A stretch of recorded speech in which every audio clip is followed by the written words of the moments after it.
Muy buenas noches, bienvenidos a su programa Acción Positiva en este día pues prácticamente de independencia de Guatemala, ya que celebramos nuestro 191 aniversario. En realidad es sumamente importante que estamos nosotros en este concierto de las Naciones Libres y que seguimos enfrentando naturalmente ciertos problemas, pero que sobre todo el espíritu del guatemalteco está en la lucha, porque cada día este país sea mejor para todos y cada uno de los guatemaltecos. La tarea no es sencilla, pero obviamente yo creo que en el corazón de todos y cada uno de nosotros existe ese sentimiento de solidaridad, porque Guatemala cada día sea mejor. Siempre es importante ver para atrás. Nunca podemos dejar la historia, sino que tenemos que aprender de ella. Tenemos que vivir de ella para que el presente y el futuro siempre sean mejor. Esta noche vamos a hablar sobre los orígenes de la independencia de Guatemala. ¿Cuáles fueron las causas, tanto internas como externas, que fueron motivando ese sentimiento independentista y cómo evolucionó a lo largo de nuestra historia en unos momentos especiales? Tengo el honor y el gusto de que me acompañe esta noche el doctor Fernando González Davison, a quien le doy la bienvenida. Doctor, bienvenido a nuestro programa Acción Positiva. Pues muchas gracias por la oportunidad y quisiera aprovechar el valioso tiempo de este programa para tratar de responder a estas interrogantes. Las causas de la independencia son muchas, pero las más importantes creo que son de orden externo.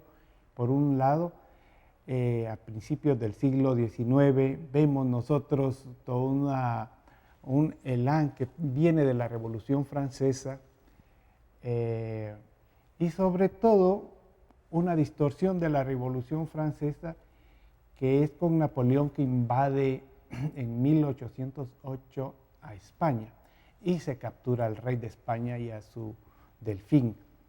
Y en ese sentido se crea entre 1808 y los años siguientes un movimiento en América Latina, en la América hispana, perdón, un movimiento de repudiar esa ocupación, y vienen los intentos pro independencia, pero que en realidad estaban más bien opuestos a la ocupación de España por parte de los franceses. Y que además nombra a su hermano José como rey emperador de España, ¿no? Pepe Botella, el famoso, sí. Contra el cual se da esta gran reacción. Realmente no habían contradicciones entre peninsulares y criollos de la clase dominante de nuestros países, que en alguna forma ya eran los criollos que controlaban ciertas partes de las municipalidades y el poder local en todas las colonias.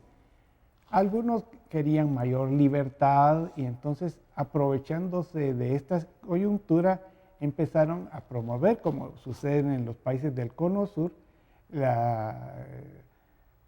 de América del Sur, los primeros intentos de independencia, y lo cristalizan. Claro. Ahora, por ejemplo, doctor, obviamente, digamos, cuando mencionabas al principio la parte esta de los efectos de la Revolución Francesa, ¿verdad?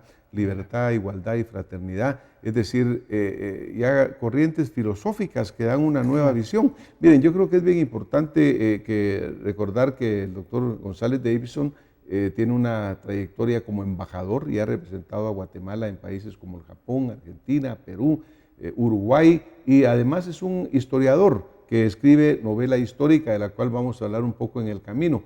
Es bien fundamental esto porque tiene una visión muy amplia y muy histórica de lo que está sucediendo y de esos conceptos pues de la filosofía que da y germina el sentimiento independentista. Es muy cierto, y los ideales que empiezan a enarbolarse por parte de San Martín y Bolívar, y es parte también de las logias masónicas a las que pertenecía Jefferson y Washington. Entonces hay un movimiento de crear algo nuevo en este continente americano. desde Estados Unidos, que En ha el hecho 76, hicieron la revolución, 1776. y hay un apoyo indirecto a estos movimientos por parte de los masones. Por eso vemos en Buenos Aires un obelisco muy parecido al que está en Washington, que es el símbolo de los masones de aquella época, que eran los que tenían el ideario del iluminismo francés y también inglés, pero que eran ideales de libertad y tener un propósito diferente al autoritarismo colonial que se vivía en aquel entonces. Muy centralizado el gobierno Claro. español. Sin embargo, en el caso de Centroamérica y México no se da esto. Los brotes independentistas de esta naturaleza, a diferencia del Cono Sur, aquí se va a dar una independencia conservadora. ¿Qué quiere decir conservadora? Que Napoleón fue derrotado, volvió al trono español Fernando VII en 1814 y en 1820 le dan un golpe de estado los militares, un grupo de militares, y con el objetivo de restaurar la Constitución de Cádiz, que se había hecho en Cádiz, en esa parte que no fue ocupada por Napoleón, y que ahí se reunieron todos los criollos y libertarios españoles que querían una nueva relación con las colonias, y en ese sentido se restringía el poder de la iglesia, el diezmo, y quitaban el monopolio comercial a ciertos grupos del consulado de comercio. Estos dos de México se unen con los de la Capitanía de Guatemala para promover una independencia frente a estas nuevas autoridades militares españolas, que van a cuestionar sus privilegios. Y en ese sentido, Gainza al principio, que era un capitán general interino en Guatemala, al principio no cede, pero al final va a ceder porque hay un plan ya muy fuerte de grupos militares mexicanos que respaldan esta postura, y el retorno de Fernando VII al poder contra estos militares españoles, y se crea el Plan de Iguala. Ese Plan de Iguala es un verdadero plan para que vuelva Fernando VII al poder, pero mientras tanto se va a crear una independencia de las autoridades militares en España. Y eso convencen a los del Consulado de Comercio, que eran las familias Aycinena y todas las que conocemos de Viejo Abolengo, que eran las que controlaban el monopolio comercial en Centroamérica, a nivel interno y externo. Bueno, me recuerdo, por ejemplo, doctor, de que el caso del añil, ¿no?, que era muy importante comercialmente, El Salvador, que ya tiene un movimiento independentista en 1811, y en parte por esta parte del comercio. Exacto. Y que obviamente esta familia que usted mencionaba toma como que el monopolio. Exacto. Y contra eso hay mucha reacción. O sea que las familias, por así decirlo, así se les llamaba, eran Aycinena, Irizarry, Pavón, tenían ese control derivado de un privilegio en España, era el Consulado de Comercio, e imponía los precios a los productores centroamericanos de añil o de ganado, y eso los ponía indispuestos. Entonces hay una contradicción ya en Centroamérica de los criollos centroamericanos con respecto a las familias que vivían en la capital. Eran Guatemala. peninsulares, digamos.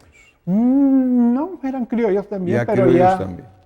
que habían por supuesto, todos venían de España, ellos, de sus antecesores, sus abuelos, pero de esa forma hay un movimiento complejo. Entonces se decide, con el apoyo de algunos profesionales, crear la independencia y seguir el camino de México del Plan de Iguala. Ahora, por ejemplo, ahí, doctor, la anexión a México se produce muy pronto después de haberse decretado la independencia. El 15 de septiembre de 1821 independientes, pero en enero se produce la anexión a México. Exacto. En enero del año siguiente. En julio es un hecho en México, en julio de 1821 es un hecho la independencia de esta forma a través del plan de Iguala que hace México y se mandan correos al sur. Llega a Comitán y ahí en agosto se aprueba. Y en Guatemala lo que va a refrendar esencialmente en términos externos la independencia que se hace acá en Guatemala es refrendar el camino que está siguiendo México de independencia. Y queda sujeta, en el caso de Guatemala, a ser refrendada por un Congreso. Esto no se va a hacer, porque se aceleran mucho los movimientos entre Iturbide y sus nexos, las familias del Consulado de Comercio de México con las de acá, con los nombres que ya mencioné, y deciden iniciar la anexión a México al Imperio Mexicano, que va a estar dirigido por Iturbide, y en enero ya es una realidad. La Capitanía General del Reino de Guatemala pasa a formar parte del Imperio Mexicano y solo va a durar un año y medio. Muy corto el tiempo. Muy corto porque las rencillas entre diversos poderes regionales en México empiezan a dar batalla y la verdad es que no estábamos preparados para una independencia. Ahora, por ejemplo, hemos hablado nosotros de independencia, de repente mencionamos Guatemala, Centroamérica, pero en aquel momento, cuando se produce la independencia, era la Capitanía General. Entonces, por eso es válida, se puede decir, y por eso se celebra como un cumpleaños, y acordaron historiadores hace casi medio siglo que ese iba a ser el día de la independencia, celebrar eso. Pero en realidad no hubo tal independencia, si nos damos cuenta. Y eso es lo que la revisión histórica nos demanda. A ver, amplíenos en el tema. Entonces, porque luego de esta independencia pasamos a formar parte de un imperio mexicano que dura año y medio y volvemos nosotros a nuestro camino como capital de las provincias que vamos a crear. En 1823 la República, las Provincias Unidas del Centro de América. Ahí cedíamos juntos todavía. Y en 1823 se reúne, en el finales del 1822 se reúne el primer congreso, por así decir, centroamericano, y en el 23 ya tenemos la Constitución. Pero es una Constitución que va a dar mucho poder a los estados y muy poco al poder federal. De todas maneras, se crea esta República Federal de Centroamérica que va a durar hasta inicios de 1839. Los liberales que han tomado el poder en distintas partes de Centroamérica, luego que Morazán venció a los criollos de las familias de Guatemala,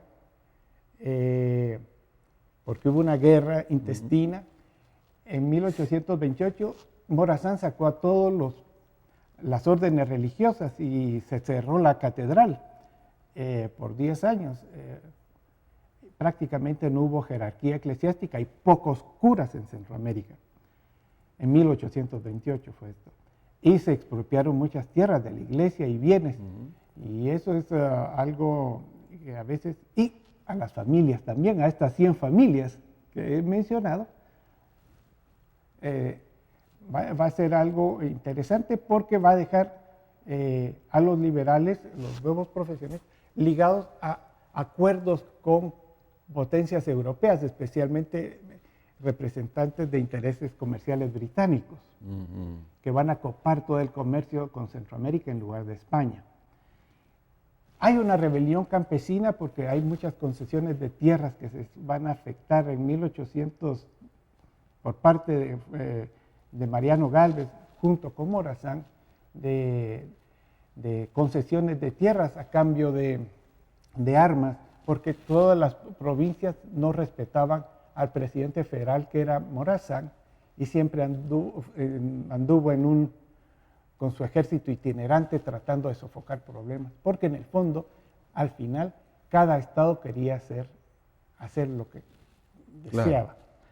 Usted decía que la Constitución había dejado mucha fortaleza a los estados y débil la federación. Total que estos estados deciden a principios de 1839 suspender la Federación Centroamericana y que cada quien tomara su propio camino. En este camino sucede poco después que Rafael Carrera y su grupo de campesinos de Oriente va a tomar el poder brevemente, ocupa la capital y luego con el tiempo Carrera se va a convertir en un eje vertebral en la reformulación del Estado de Guatemala. En ese punto, doctor, mire, yo le quisiera comentar a nuestra audiencia acá que tenemos un libro muy bonito del doctor Fernando González, que es La montaña infinita, que nos vamos a referir a él en un poquito más, pero si acaso pues ustedes lo pueden leer, se lo recomiendo porque tiene una historia novelada muy interesante y muy importante. El doctor pues nos ha traído este ejemplar acá y yo creo que es muy bueno de leer porque nos hace vivir una realidad de lo que sucedió. Doctor, permítame, hice este pequeño paréntesis, pero creo que es importante, ¿verdad? Y en ese sentido, este gobernante, Rafael Carrera, va a tener todo el concurso del campesinado guatemalteco, sea de origen maya o mestizo, y en ese sentido va a controlar a los criollos liberales y conservadores, que los va a dejar actuar en lo político, pero defendiendo las tierras y limitando la presencia de intereses de concesiones inglesas que han dado origen. ¿Podría llamarse esto un movimiento social? Yo creo que dijéramos, para ponerlo en palabras actuales, Emiliano Zapata representó un movimiento campesino en México que no prosperó, pero aquí sí prosperó. Y por eso es que la historia oficial lo ha ocultado. Dijéramos, Rafael Carrera representa un movimiento reformista, de protección de la tierra, de todo el altiplano maya, y la oposición al sexto estado de la federación que se quería proponer en el 1838-39, y que se concretizó, pero que la jerarquía. El estado de los Altos. La jerarquía o la nobleza quiché, maya quiché, pidió apoyo a Carrera para que eso no fuera así. Porque el objetivo era que los patricios de Quetzaltenango querían apropiarse de las tierras de la jerarquía de la aristocracia quiché, que era toda la costa Cuca, la costa. Y ahí tenían sus mezaguales, estos aristócratas quichés, y querían esas tierras. Los Alejos, los Montt, los Aparicio, era un grupo, y los quichés llegan con Carrera y obstaculizan eso. O sea que sí puede llamarse un movimiento social que no es muy conocida esa faceta, ¿no? Sí, y aquí está en esta novela muy bien, y que ha mencionado La montaña infinita. Creo yo que nosotros debemos de entender mejor nuestra historia, porque el pasado es una ventana hacia el futuro. Y si tenemos conciencia de este proceso, y que con Carrera, por ejemplo, vamos a tener realmente la creación de nuestra República de Guatemala un 21 de marzo de 1847. Eso es lo que usted llama la verdadera independencia. Una verdadera independencia en el sentido más concreto, porque vamos a actuar en el plano internacional con independencia y soberanía sobre nuestro devenir. Y hubo muy buenos augurios en ese momento, porque no fue que Carrera impusiera esta creación, sino que hizo un consenso entre liberales, conservadores y su estamento militar. Y decidieron hacer una república democrática. Tanto es así que los liberales ganan las elecciones en el 48 y Carrera mismo se destierra a México. ¿Cuánto tiempo estuvo Carrera en el poder? Él va a estar hasta, dijéramos, salvo Entraba este año. Y salía, ¿sí? Un año está fuera y vuelve, pero llamado otra vez porque solo salió él del exterior. Quisieron volver a imponer el estado de los Altos, los liberales, y los quichés lo van a traer a Comitán, donde vivía, y entra y empieza su guerra de guerrillas con apoyo de los conglomerados quichés. Y ahí Víctor Zavala lo apoya, que era comandante de Mazatenango, y juntos hacen y entran y vencen, en alguna forma negocian, y Carrera vuelve como capitán general del ejército guatemalteco para enfrentar a tropas de El Salvador y de Honduras y de disidentes guatemaltecos, y que todo eso va a culminar en la Guerra de la Arada, en donde Carrera va a ganar una victoria memorable que se ha estudiado en varios centros. Claro, la batalla de la Arada es famosa en nuestros hitos militares, digamos. Entonces, este es un hito militar que confirma la independencia de Guatemala y su soberanía, y que consolida nuevamente que Guatemala va a continuar unida y no desunida, como se pretendía por parte de algunos grupos liberales, y esto va a recalcar la independencia de la República de Guatemala. Otro elemento adicional es que esto sucede en 1851, pero en 1855-56 viene la invasión a Nicaragua de William Walker. Y esto viene a probar la verdadera independencia de nuestra región como países independientes que estamos saliendo, y todos nuestros países, sobre todo Guatemala y Costa Rica, van a unirse para sacar a William Walker de Nicaragua, con el apoyo más o menos un poco forzado de El Salvador y Honduras, pero bajo la égida de este general Mariscal Zavala, y ahora Mariscal, que fue siempre el que ayudó a Carrera para volver al poder, y eso confirmó la independencia realmente en el plano internacional, de que no íbamos a ser una provincia más de Estados Unidos esclavista, como pretendía William Walker y algunos intereses esclavistas del sur de Estados Unidos. Y esta amenaza se termina con la guerra de secesión entre el norte y el sur de Estados Unidos. Bien, ¿sí? Ahora, por ejemplo, digamos, salimos de la vida independiente como el reino de Guatemala, digamos. De repente nos volvemos las provincias unidas, luego viene esta desintegración. Obviamente han habido muchos esfuerzos por la integración centroamericana, doctor. ¿Qué hubiera pasado si nosotros verdaderamente no nos hubiéramos desintegrado en 5 pequeños países y se hubiera mantenido un consolidado, una región? ¿Cómo lo visualiza? Es difícil, este es un ejercicio teórico si quisiéramos verlo así. No es un ejercicio teórico. Dijéramos, siempre hemos dicho que el pasado es una ventana al futuro, y por eso es importante, pero también tenemos que entender la realidad que Centroamérica fue como un corredor de migrantes que venían del norte desde la época precolombina. Centroamérica fue como un puente, siempre. Y eso, dijéramos,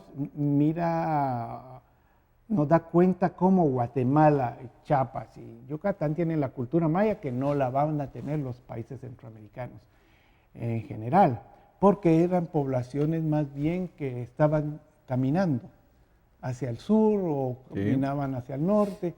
Entonces, Centroamérica tiene ese problema histórico que ha sido un corredor de poblaciones. Entonces, además tiene una geografía muy compleja, que los ríos van de las montañas al Pacífico, y eso a veces dificulta los caminos, y en aquellos entonces dificultaba mucho la integración real. En todo caso, cuando se crea la República de Guatemala en 1847, siempre se quedó abierto en una parte de su constitución a la apertura a la cuestión centroamericana, a la amigable y comprensión y el deseo de volver a esa Centroamérica.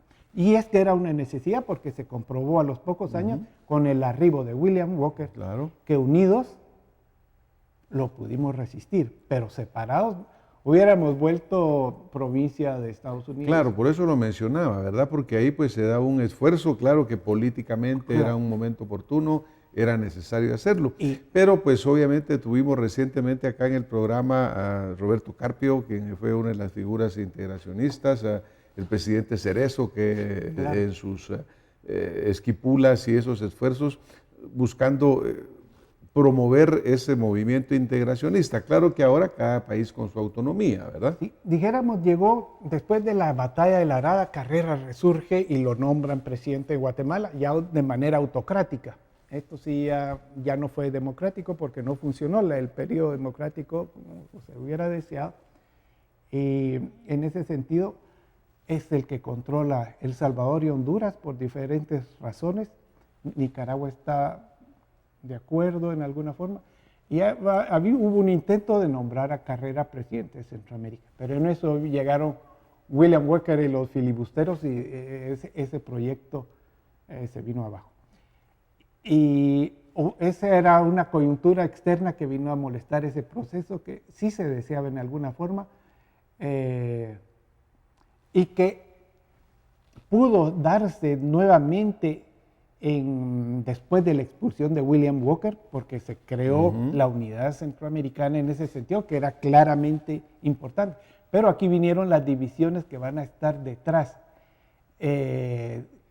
fomentando la división, tanto los británicos como los estadounidenses, porque el interés por el canal interoceánico, Claro. en Nicaragua, querían negociarlo mejor con una Nicaragua débil, porque ahí se pensaba que podía ser a través de los grandes lagos, Nicas, Y que aún persiste esa idea. que puede persistir, pero querían trabajar con un gobierno débil y chiquito como el nicaragüense. Entonces van a obstaculizar el proceso de integración centroamericana. Claro, doctor, estamos llegando desafortunadamente casi que al final de este programa. 191 años después, bajo esa visión histórica, ¿qué cree usted que son las cosas que siguen manteniéndonos no tan independientes como quisiéramos? Bueno, yo lo que quisiera resaltar es que tenemos una historia, el pasado es una ventana al futuro y tenemos elementos muy positivos, creo yo, que no hemos sabido comprender. El legado maya, muy importante, un legado maya que se manifestó en la independencia a través de Rafael Carrera, que es la Guatemala que ahora conocemos. Un Estado intercultural que se creó en ese periodo y que nos está diciendo y alertando, ahí es el camino que tenemos que seguir. No podemos vivir cada quien de diferente manera, pero cada quien recibiendo y percibiendo los beneficios de la sociedad, no excluyente. Y el futuro es entonces que compartamos esos valores democráticos actuales, pero que los pongamos en práctica. Doctor, muchísimas gracias por haber compartido pues, su experiencia y su conocimiento histórico y su visión. Esta noche nos vamos a tener que ir. Agradecemos a ustedes que nos han estado viendo, nos han estado escuchando y deseamos que Guatemala cada día sea mejor. Hoy hemos aprendido muchas cosas interesantes, hemos aprendido que juntos podemos caminar más. Así que viva Guatemala, que viva nuestra independencia, sigamos adelante por esa Guatemala que queremos para nuestros hijos, para nuestros nietos, para las futuras generaciones. Muchísimas gracias, buenas noches y hasta la próxima semana con más Acción Positiva.